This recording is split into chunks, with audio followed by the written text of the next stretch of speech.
Daisy. Hey, give me a look. Alright. Alright.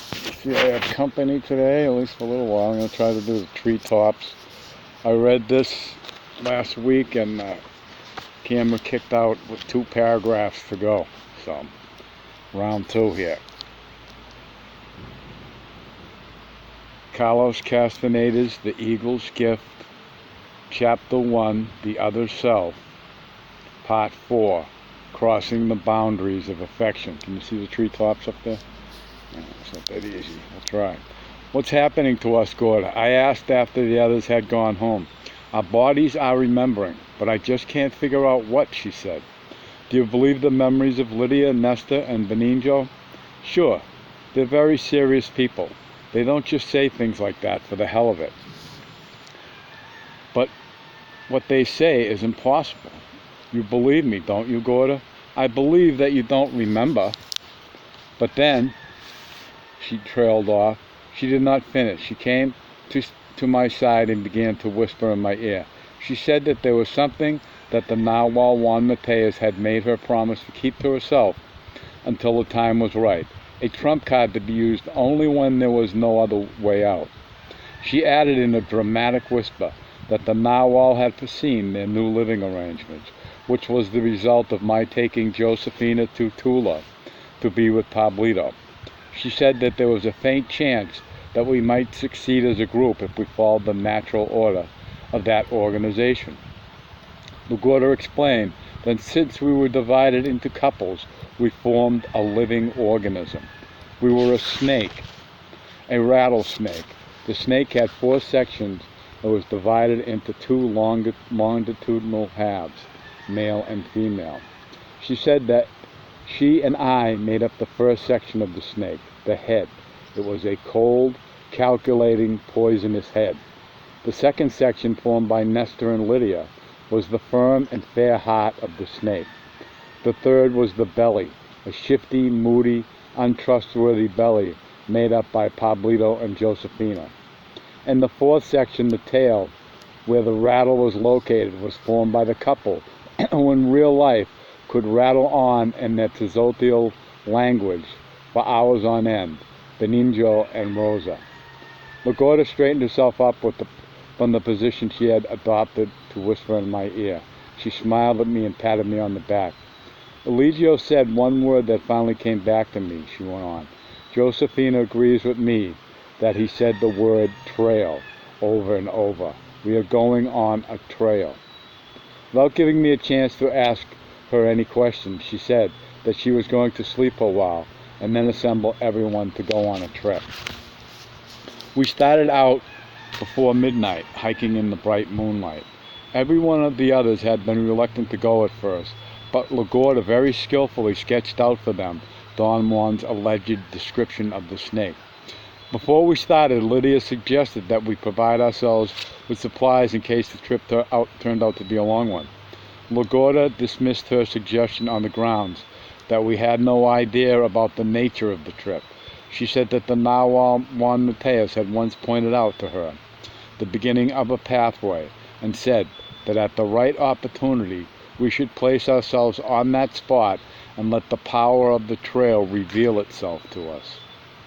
Lugorda added that it was not an ordinary goat's path, but a natural line on the earth, which the Narwhal had said would give us strength and knowledge if we could follow it and become one with it.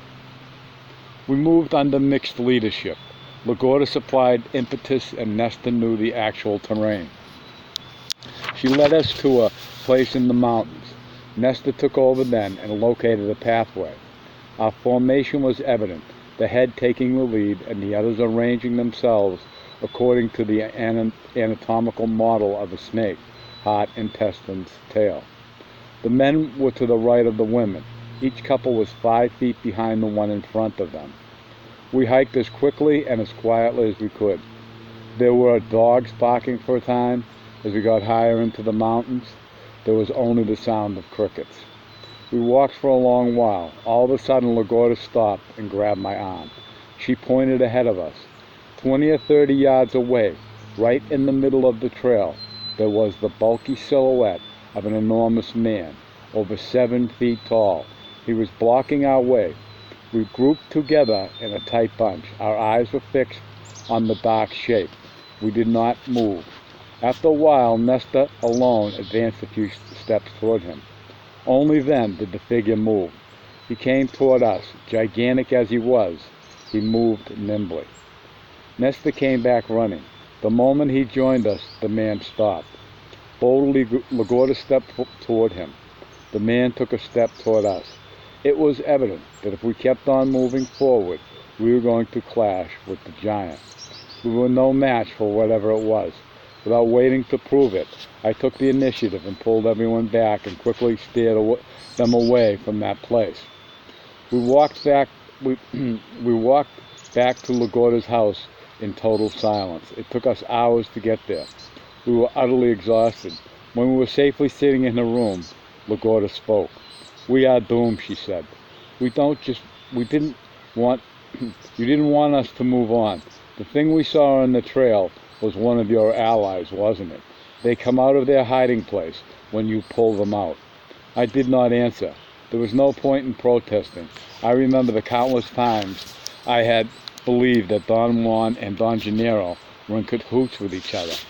I thought that while Don Juan talked to me in the darkness, Don Gennaro would put on a disguise in order to scare me, and Don Juan would insist that it was an ally.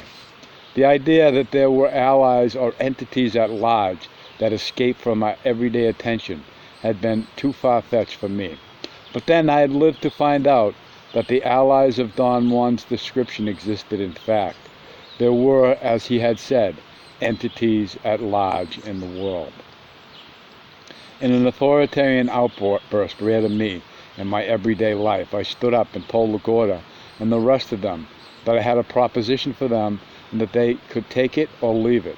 If they were ready to move out of there, I was willing to take the responsibility of taking them somewhere else. If they were not ready, I would feel exonerated from any further commitment to them. I felt a surge of optimism and certainty. None of them said anything. They looked at me silently, as if they were internally assessing my statements. "How long would it take you to get your gear?" I asked.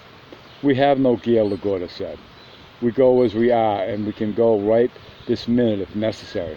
But if we can wait 3 more days, everything will be better for us." "What about the houses that you have?" I asked. "Soledad will take care of that," she said. That was the first time Donna Soledad's name had been mentioned since I last saw her. I was intrigued that I momentarily forgot the drama of the moment. I sat down. LaGuardia was hesitant to answer my questions about Donna Soledad. Nesta took over and said that Donna Soledad was around, but that none of them knew much about her activities. She came and went without giving anyone notice.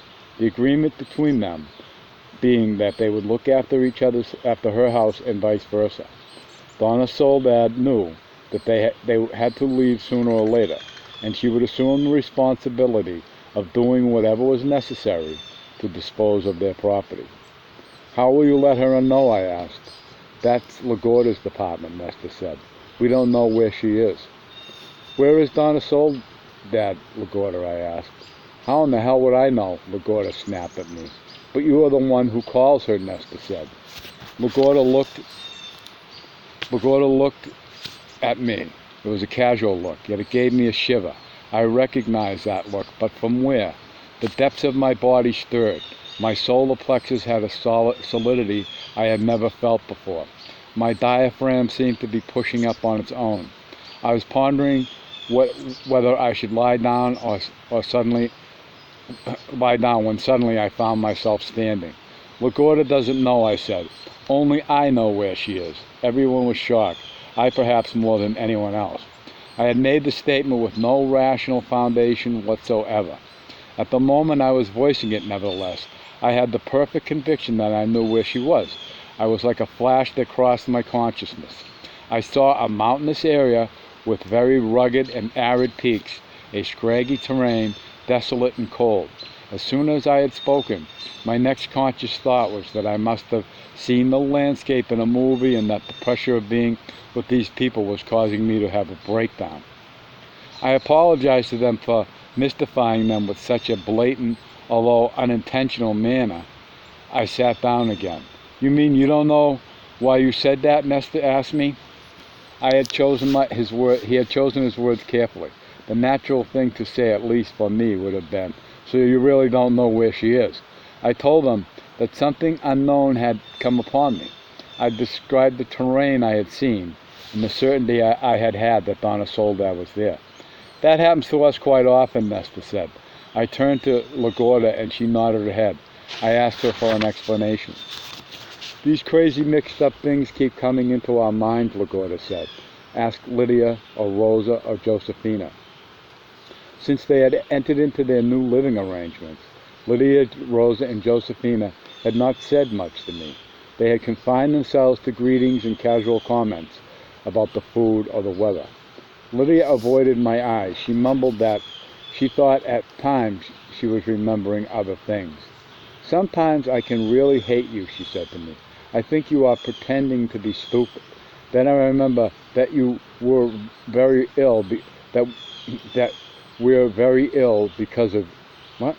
"Then I remember that you were very ill because of us." "Was it you?" "Of course it was him," Rosa said.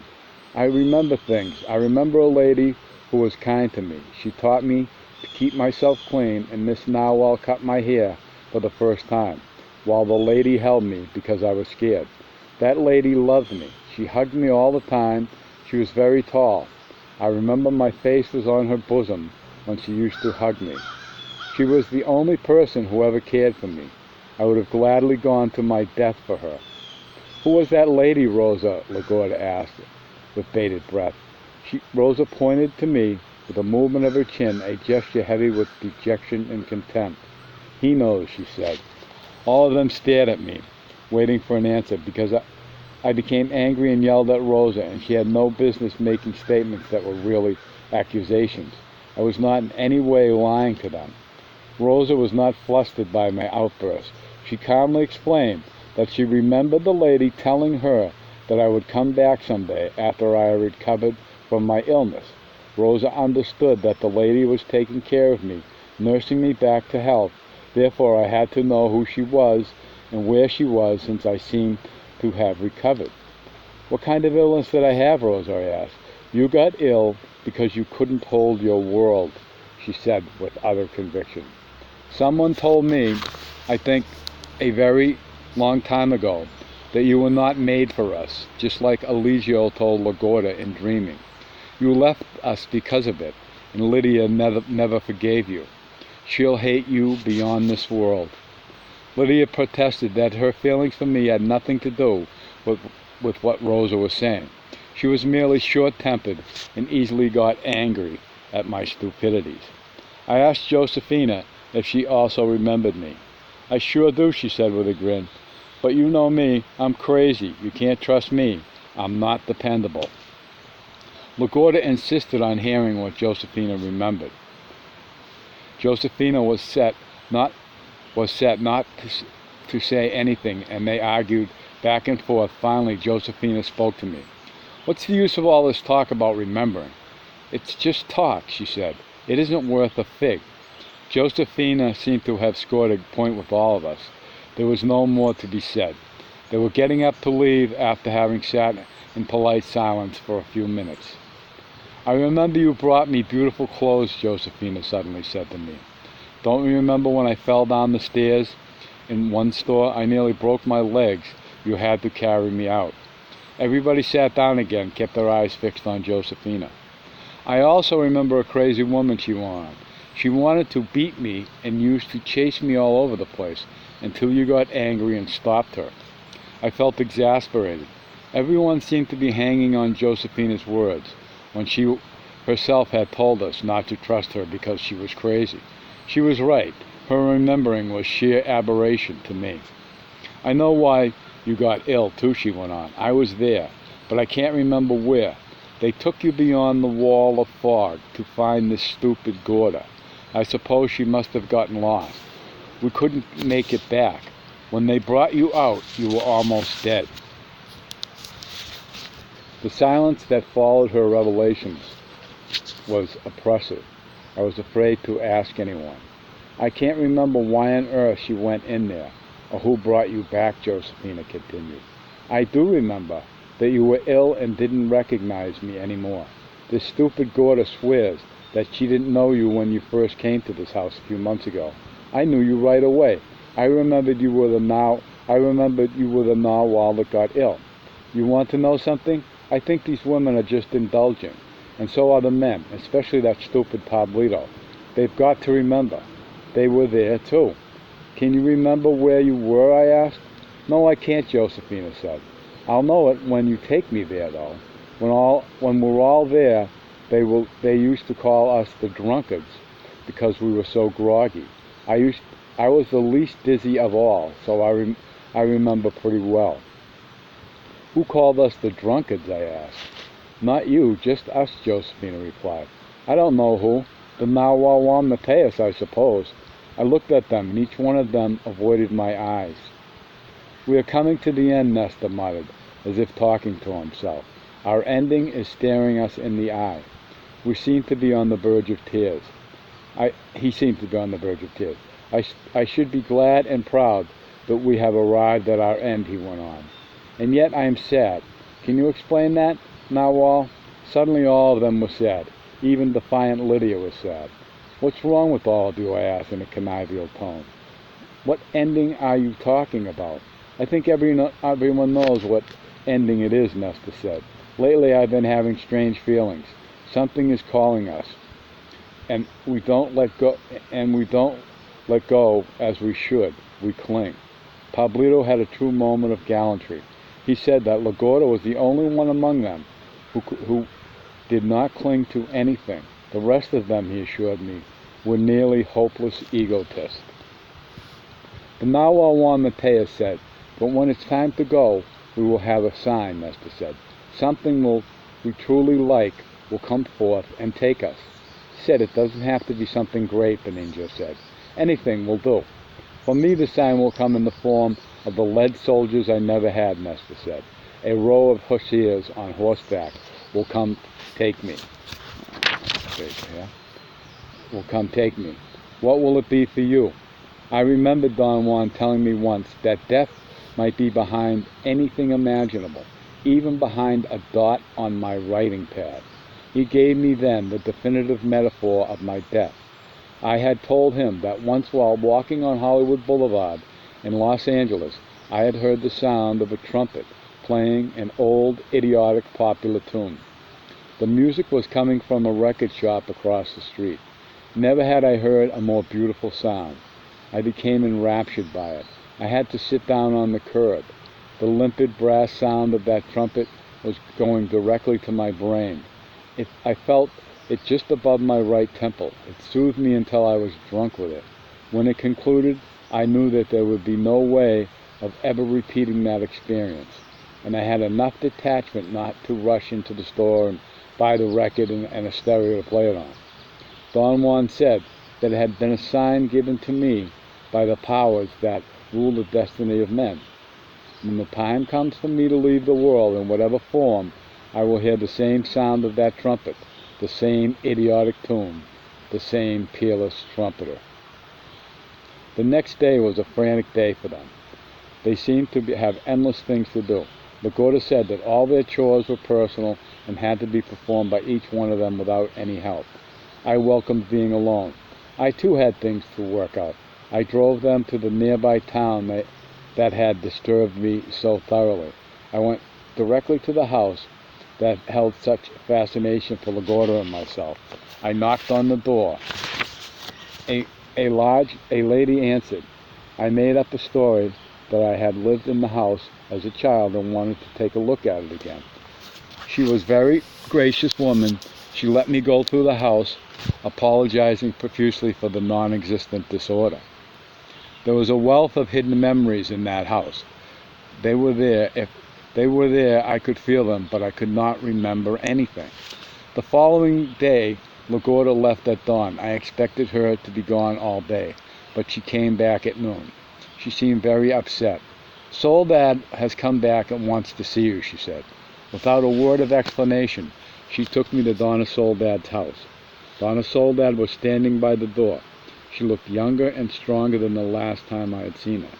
She bore only the slightest resemblance to the lady I had known years before. LaGuardia seemed to be on the verge of crying.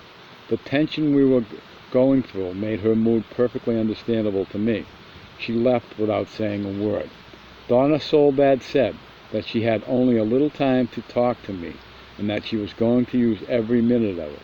She was strangely deferential. There was a tone of politeness in every word she said. I made a gesture to interrupt her to ask a question. I wanted to know where she had been. She rebuffed me in a most delicate manner.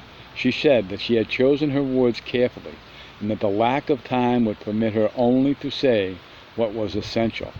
She peered into my eyes for a moment that seemed unnaturally long. That annoyed me. She could have talked to me and answered some questions in that same length of time. She broke her silence and spoke what I thought were absurdities. She said that she had attacked me as I had requested her to do the day we crossed the parallel lines for the first time, and that she only hoped her attack had been effective and served its purpose. I wanted to shout that I had never asked her to do anything of the sort. I did not know about parallel lines, and what she was saying was nonsense. She pressed my lips with her hand. I recoiled automatically. She seemed sad. She said that there was no way for us to talk because at that moment we were on two parallel lines and neither of us had the energy to cross over. Only her eyes could tell me her mood. For no reason I began to feel relaxed. Something inside me felt at ease. I noticed that the tears were rolling down my cheeks. And then a most incredible sensation took possession of me for a moment. A short moment, but long enough to jolt the foundations of my consciousness, or of my person, or of what I think and feel is myself. During that brief moment, I knew that we were very close to each other in purpose and in temperament. Our circumstances were alike. I wanted to acknowledge to her that it had been an arduous struggle, but that struggle was not over yet. It would never be over. She was saying goodbye because, being the impeccable warrior she was, she knew that our paths would never cross again. We would come to the end of a trail. A lost wave of affiliation, of kinship burst out from some unimaginable dark corner of myself. That flash was like an electrical charge in my body. I embraced her. My mouth was moving, saying things that had no meaning to me. Her eyes lit up. She was also saying something I could not understand. The only sensation that was clear to me, that I had crossed the parallel lines, had no pragmatic significance. There was a welled-up anguish inside me, pushing outward. Some inexplicable force was splitting me apart. I could not breathe, and everything went black. I felt someone moving me, gently. LaGuardia's face came into focus. I was lying in Donna Soledad's bed, and LaGuardia was sitting by my side. We were alone. "Where is she?" I asked. "She's gone," LaGuardia replied. I wanted to tell LaGuardia everything. She stopped me. She opened the door. All the apprentices were outside waiting for me. They had put on their raunchiest clothes. LaGuardia explained that they had torn up everything they had. It was late afternoon. I had been asleep for hours. Without talking, we walked to LaGuardia's house, where I had my car parked. They crammed inside like children going on a Sunday drive. Before I got into the car, I stood and gazed at the valley. My body rotated slowly and made a complete circle, as if it had a volition and purpose of its own. I felt I was capturing the essence of the place. I wanted to keep it with me, because I knew unequivocally that never in this life would I see it again. The others must have done that already. They were free of melancholy. They were laughing, teasing one another. I started the car and drove away. When we reached the last bend in the road, the sun was setting, and LaGuardia yelled at me to stop. She got out and ran to a small hill at the side of the road. She climbed it and took a last look at her valley. She extended her arms toward it and breathed it in. The ride down those mountains was strangely short and thoroughly uneventful. Everybody was quiet. I tried to get LaGuardia into a conversation, but she flatly refused. She said that the mountains, being possessive, claimed ownership of them, and if they did not save their energy, the mountains would never let them go. Once we got to the lowlands, they became more animated, especially LaGuardia. She seemed to be bubbling with energy. She even volunteered information without any coaxing on my part. One of her statements was that the Narwhal Juan Mateus had told her, and Soledad had confirmed, that there was another side to us. Upon hearing it, the rest of them joined in with questions and comments. They were baffled by their strange memories of events that could not logically have taken place.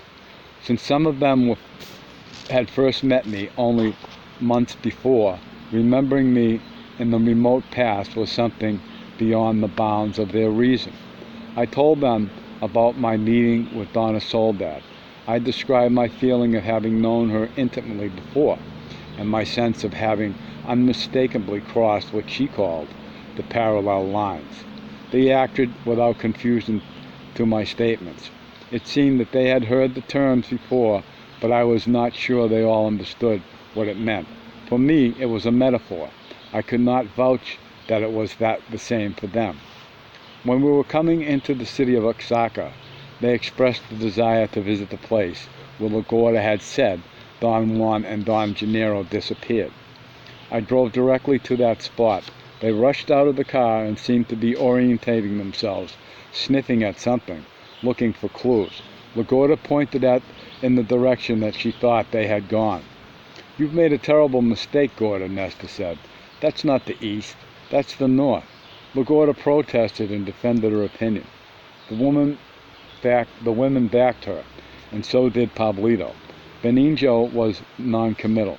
He kept on looking at me as if I were going to furnish the answer, which I did.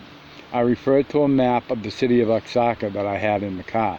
The direction LaGuardia was pointing was indeed north. Nesta remarked that he had felt all along that their departure from their town was not premature or focused in any way, or forced in any way. The timing was right. The others had not, and their hesitation arose from LaGuardia's misjudgment. They had believed, as she herself had, that the Narwhal had pointed toward their hometown, meaning that they had to stay put. I admitted as an afterthought that in the final analysis I was the one to blame because, although I had the map, I had failed to use it at the time. I then mentioned that I had forgotten to tell them one of the men, the one that I thought for a moment was Don Gennaro, had beckoned to us with a movement of his head. LaGuardia's eyes widened with genuine surprise, or even alarm. She had not detected the gesture, she said. The beckoning had been only for me. "That's it," Nestor explained. "Our fates are sealed." He turned to address the others. All of them were talking at once. He made a frantic gesture with his hands to calm them. I only hope that all of you did whatever you had to do as if you were never coming back, he said, because we are never coming back. "Are you telling us the truth?" Lydia asked with a fierce look in her eyes as the others peered expectantly at me. I assured them that I had no reason to make it up. The fact that I saw that man gesturing to me with his head had no significance whatsoever for me. Besides, I was not even convinced that those men were Don Juan and Don Gennaro. "You're very crafty," Lydia said. "You may just be telling us this so that we follow you meekly." "Now wait a minute," LaGuardia said. "This Narwhal may be as crafty as you like, but he'd never do anything like that. They all began to talk at once. I tried to mediate and to shout over their voices that what I had seen did not make any difference anyway.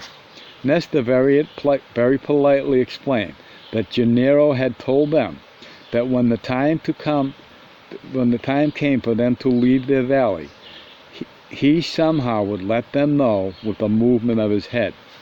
They quieted down when I said that if their fates were sealed by that event, so was mine. All of us were going north. Nesta then led us to a place of lodging, a boarding house where he stayed when doing business in the city. Their spirits were high, in fact, too high for my comfort. Even Lydia embraced me, apologizing for being so difficult. She explained that she believed LaGuardia and therefore had not bothered to cut her ties effectively. Josephina and Rosa were ebullient and patted me on the back over and over. I wanted to talk with LaGuardia. I needed to discuss our course of action, but there was no way to be alone with her that night. Nesta, Pablito, and Benigno left early in the morning to do some errands. Lydia, Rosa, and Josephina also went out to go shopping. LaGuardia requested that I help her buy new clothes. She wanted me to pick out one dress for her, the perfect one to give her the self-confidence she needed to be a fluid warrior. I not only found the dress, but an entire outfit, shoes, nylons, lingerie. I took her for a stroll. We meandered in the center of town like two tourists, staring at the Indians in their regional garments. Being a formless warrior, she was already perfectly at ease in her elegant outfit. She looked ravishing. It was as if she had never dressed any other way. It was I who could not get used to it. The questions that I wanted to ask LaGuardia, which should have poured out of me, were impossible to formulate. I had no idea what to ask her. I told her in true seriousness that her new appearance was affecting me. Very soberly she said that crossing the boundaries was what had affected me. We crossed some boundaries last night, she said. Soledad told me what to expect, so I was prepared, but you were not. She began to explain softly and slowly that we had crossed some boundaries of affection the night before. She was enunciating every syllable as if she were talking to a child or a foreigner. But I could not concentrate. We went back to our lodgings. I needed to rest, yet I ended up going out again. Lydia, Rosa, and Josephina had not been able to find anything and wanted something like LaGuardia's outfit. By mid-afternoon, I was back at the boarding house, admiring the little sisters. Rosa had difficulty walking with high-heeled shoes. We were joking her about her feet when the door opened slowly. Nestor made a dramatic entrance. He was wearing a tailored dark blue suit, a light pink shirt, and a blue necktie. His hair was neatly combed and a bit fluffy, and as if it had been blown dry. He looked at the women, and the women looked at him. Pablito came in, followed by Benigno. Both were dashing. Their shoes were brand new. Their suits looked custom-made. I could not get over everyone's adaptation to city clothes. They reminded me so much of Don Juan. I was perhaps as shocked to see the three Gennaros in city clothes as I had been when I saw Don Juan wearing a suit. Yet I accepted the change instantly. On the other hand, while I was not surprised at the woman's transformation, for some reason I could not get accustomed to it. I thought that the Gennaros must have had a streak of sorcery's luck in order to find such perfect fits. They laughed when they heard me raving about their luck. Nestor said that a tailor had made their suits months before. We each have another suit, he said to me. We even had leather suitcases. We knew our time in these mountains was up. We are ready to go. Of course, you first have to tell us where, and also how long we are going to stay here. He explained that he had old business accounts he had to close and needed time. LaGuardia stepped in with great certainty and authority, stated that the night was going to go as far. Stated that night we were going to go as far away as power permitted. Consequently, until the end of the day, We had consequently until the end of the day to settle their business. Nestor and Pablito hesitated by the door. They looked at me, waiting for confirmation. I thought the least I could do was to be honest with them. But LaGuardia interrupted me just as I was about to say that I was in limbo as to what exactly we were going to do. We will meet at the Narwhal's bench at dusk, she said. We will leave from there. We should do whatever we have to or want to until then, knowing that never again in this life will we be back. LaGuardia and I were alone after everybody left, in an abrupt and clumsy manner. She sat up on my lap. She was so light, her thin body, I could make her thin body shake by contracting the muscles of my calves. Her hair had a peculiar perfume. I joked that the smell was unbearable. She was laughing and shaking when, out of nowhere, a feeling came to me. A memory. All of a sudden, I had another Gorda on my lap, fat, twice the size of the Gorda I knew. Her face was round, and I was teasing her about the perfume in her hair. I had the sensation that I was taking care of her. The impact of that spurious memory made me stand up. LaGuardia fell noisily to the floor. I described what I had remembered. I told her that I had seen her as a fat woman, only once, and so briefly that I had no idea of her features, and yet I had just had a vision of her face when she was fat. She did not make any comments. She took off her clothes and put on her old clothes again. I am not yet ready for it, she said, pointing to the new outfit. We still have one more thing to do before we are free. According to the Narwhal Juan Mateus' instructions, all of us must sit together on a power spot of his choice. What's that spot? Where's that spot? Somewhere in the mountains around here. It's like a door. The Narwhal told me that there was a natural crack on the spot. He said that certain power spots are holes in this world. If you are formless, you can go through one of those holes into the unknown, into another world. That world and this world we live in are on two parallel lines. Chances are that all of us have been taken across those lines at one time or another, but we don't remember. Eligio is in that other world. Sometimes we reach it through dreaming. Josefina, of course, was the best dreamer among us. She crosses those lines every day. But being crazy makes her indifferent, even dumb. So Eligio helped me to cross those lines, thinking I was more intelligent. And I turned out to be just as dumb. Eligio wants us to remember our left side. Soledad told me that the left side is the parallel line to the one which we live in now. So if he wants us to remember it, we must have been there, and not in dreaming either. That's why all of us remember weird things now and then. Her conclusions were logical given the premises she was working with. I knew what she was talking about. Those occasional unsolicited memories reeked of the reality of everyday life, and yet we could find no time sequence for them, no opening in the continuum of our lives where we could fit them. LaGuardia reclined on the bed. There was a worried look in her eyes. What bothers me is what to do to find that power spot, she said. Without it, there is no possible journey for us. What worries me is where I'm going to take all of you and what I'm going to do with you, I said. Soledad told me that we would go as far north as the border. And she said, some of us even farther north perhaps. But you won't go all the way through with us. You have another faith. LaGuardia was pensive for a moment. She frowned with this apparent effort to arrange her thoughts. Soledad said that you will take me to fulfill my destiny, LaGuardia said.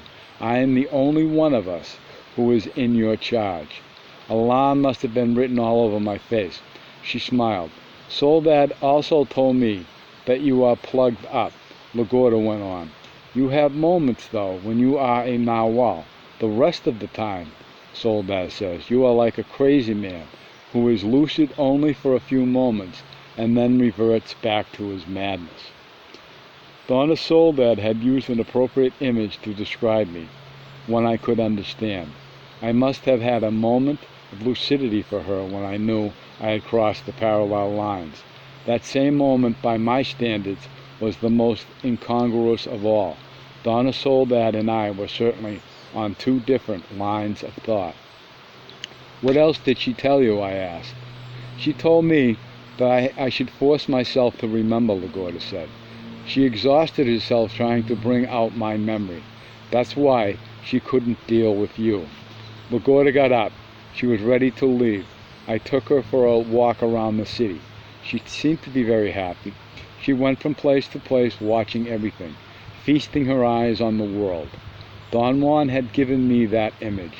He had said that a warrior knows that he is waiting, and knows also what he is waiting for. And while he waits, he feasts his eyes on the world. For him, the ultimate accomplishment of a warrior was joy. That day in Oaxaca, LaGuardia was following Don Juan's teachings to the letter. In the late afternoon, before dusk, we sat down on Don Juan's bench. Benigno, Pablito, Josefina showed up first. After a few minutes, the other three joined us. Pablito sat down between Josefina and Lydia and put his arms around them. They had changed back to their old clothes. LaGuardia stood up and began to tell them about the power spot. Nestor laughed at her, and the rest of them joined him. Never again will you get us to fall for your bossiness, Nestor said. We are free of you. We crossed the boundaries last night. LaGuardia was unruffled, but the others were angry. I had to intervene. I said loudly that I wanted to know more about the boundaries we had crossed the night before. Nestor explained that pertained only to them. LaGuardia disagreed. They seemed to be on the verge of fighting. I pulled Nestor to the side and ordered him to tell me about the boundaries. Our feelings make boundaries around anything, he said. The more we love, the stronger the boundary is. In this case, we loved our home. Before we left it, we had to lift up our feelings. Our feelings for our home went up to the top of the mountains to the west from our valley. That was the boundary. And when we crossed the top of those mountains, knowing that we'll never be back, we broke it. But I also knew that I'd never be back, I said. You didn't love those mountains the way we did, Nestor replied. That remains to be seen, LaGuardia said cryptically. We were under her influence, Pablito said, standing up and pointing towards LaGuardia.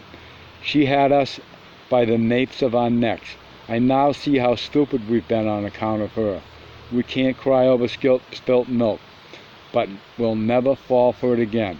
Lydia and Josefina joined Nestor and Pablito. Benigno and Rosa looked on as if the struggle did not concern them any more. I had right then another moment of certainty in authoritarian behavior. I stood up without any conscious volition, announced that I was taking charge, and that I relieved LaGuardia of any further obligation to make comments or to present her ideas as the only solution. When I finished talking, I was shocked at my boldness. Everyone, including LaGuardia, was delighted. The force behind my explosion had been, first, a physical sensation that my sinuses were opening, and second, the certainty that I knew what Don Juan had meant, and exactly where the place was that we had to visit before we could be free. As my sinuses opened, I had had a vision of the house that had intrigued me. I told them where we had to go. They accepted my directions without any arguments or even comments. We checked out of the boarding house and went to eat dinner. Afterward, we strolled around the plaza until about 11 o'clock. I brought the car around. They piled noisily inside again, and we were off. LaGuardia remained awake to keep me company while the rest of them went to sleep. And then Nestor drove while LaGuardia and I slept. End of chapter. You can get the top here. Oh yeah, look at that, huh? Yeah.